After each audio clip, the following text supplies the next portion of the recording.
Hi guys, what's up? Just washed the bike, gotta put a fresh layer of wax on it because I rode in the rain a couple days ago. Talk about scare the hell out of me. Also, I did away with that old mic setup that I had where the mic was in the front because the wind skirt wasn't really doing its job and it was getting a lot of wind noise on the microphone. And even with a dead cat and a couple of tests I did, it still didn't want to act right. Anywhere above about 45, 50, it was just horrible. But you could hear me more clearly. So that is one of the pros of that. But the bad thing about the old setup, the previous setup before that I'm using again now by the cheek, is I have to speak up a little bit because it's by my cheek and my voice isn't like going directly into the mic. My nose is itchy. But I did switch sides with it. I switched on the side of the head strap that it's on, so maybe that'll do something different for it. So Sunday, decent day. It's a little chilly actually. You can see the sun's not out that much. I mean, it's not dark outside, but it's a lot of overcast, which is weird for here. And it's about 55, 60 degrees. And that's not cold by any means, but for Southern California it is.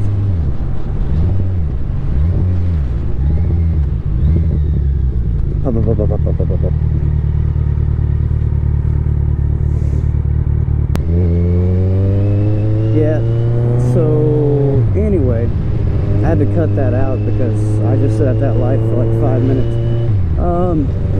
I was gonna go to the beach today, and you know, enjoy the beach weather, ride around, just, you know, get a couple of good views, eat some tacos from the taco shop on the beach. But I don't think that's gonna happen for me today, because even though it is only like 60 degrees, it's technically the cold season for California. So everybody's, you know, it drops below 70 and people just freak out. Oh, I can't go anywhere, no. But yeah, I'm gonna pick up the 250 here in a minute because I'm waiting on the tag for this thing to come in. It's gonna come in sometime this week coming up, and that'll be cool. But I'm gonna start using the 250 to commute back and forth to work again. So I'll see you guys there. Ta-da! Okay, so got the 250. Yay, bridges. Got the 250. Actually went and put a fresh coat of wax on the 1000. And while I was at it, I washed the 250 down and put some wax on it too. Pretty decent day to do that. It's actually way more overcast now. I don't think it's going to rain again because it rained like last week, and I'm pretty sure it rains like once every 6 years in San Diego. But it looks like it can. It's a little chilly. It's a little more chilly now than it was earlier.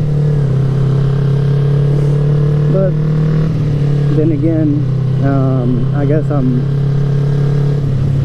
not really in a position to complain. I mean, I'm on the 250 on a like main road doing 30.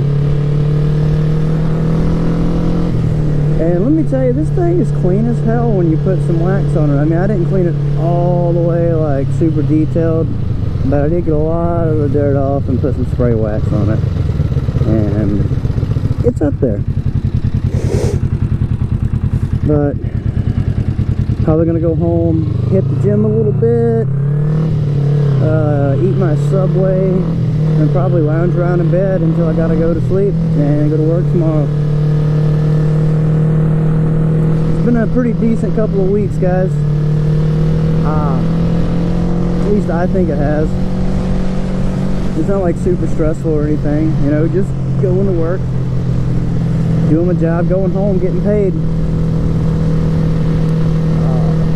It's weird for it to be close to December and me just to wear like this hoodie and like these fucking jeans and it not be killing me to ride.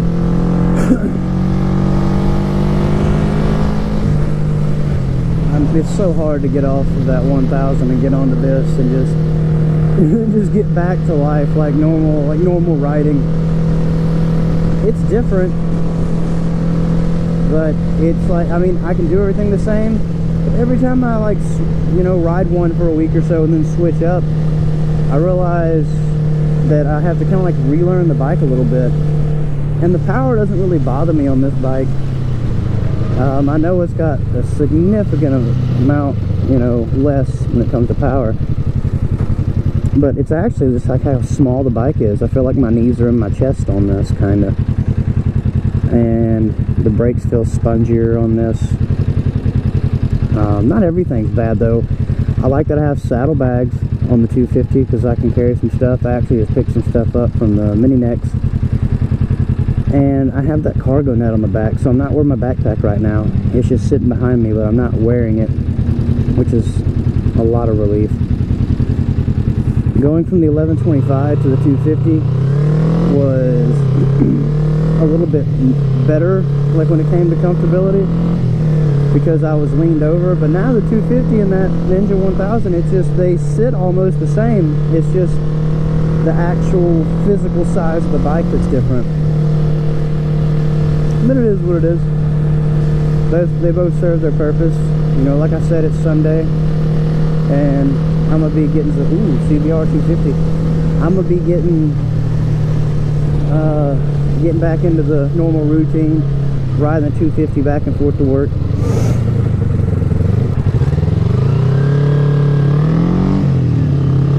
I will say this. I've seen a couple people that do like moto vlogs on Ninja 250s that are the generation after this, the last generation 250, and that was actually my first bike. And it's not really quite as appealing, like the gauges and everything, it just looks like, it looks kind of empty up front, which is, I don't know, different, weird.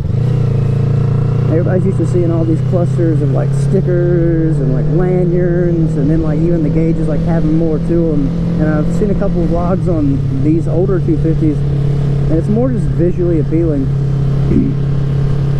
Oh, another big change going from the 1000 to this bike is the 1000 is a much more refined machine, and I mean that's to be expected, because I think this thing was like $2,800 or $3,000. It was really close to $3 grand being brand new when it was made. And I think the MSRP on that Ninja 1000 was like $10,900 or $11,900. It was like close to $11,000 or $12,000. But it's, you know, that being said, I'm not trying to compare them, but if I had to, it's just a huge like leap. Because the gear, like the 250 works fine, but whenever I get on it and compare it to the 1000, the 1000's like, I don't know, it makes the gears on this seem real clunky, and like they're a foot apart a piece, like they're just literally like forever apart. And you can actually find like a neutral in between the gears even when you're not between first and second. Like 5th and 6th on this bike, I can barely click it up and it'll hit like a neutral spot, and it just won't catch neither gear. It's hilarious. Like I said, the brakes feel spongy, everything else. I feel way more safe on the 250. I don't know if it's because I didn't pay that much for it and it's kind of a cheap bike and I don't really care if I drop it or not, or if it's just the fact that the center of gravity is so low and I'm a little tall to be riding it, and I can flat foot it and then stand up and have like 6 or 7 inches between my ass and the seat at any point in time. It's just such a like compact motorcycle, and I get down on it too. Like this thing takes turns pretty damn well after you get used to it. But anyway, I'm rambling. That's what I do. Sorry about it. If you don't like it, don't watch what I post. I mean, shit, nobody watches what I post anyway. I got like 4 views in 2 weeks or something. But it's because it's what I like doing. So, I'll let you guys go. See you later. Hope y'all had a good Veterans Day weekend, and be safe out there. New videos coming soon.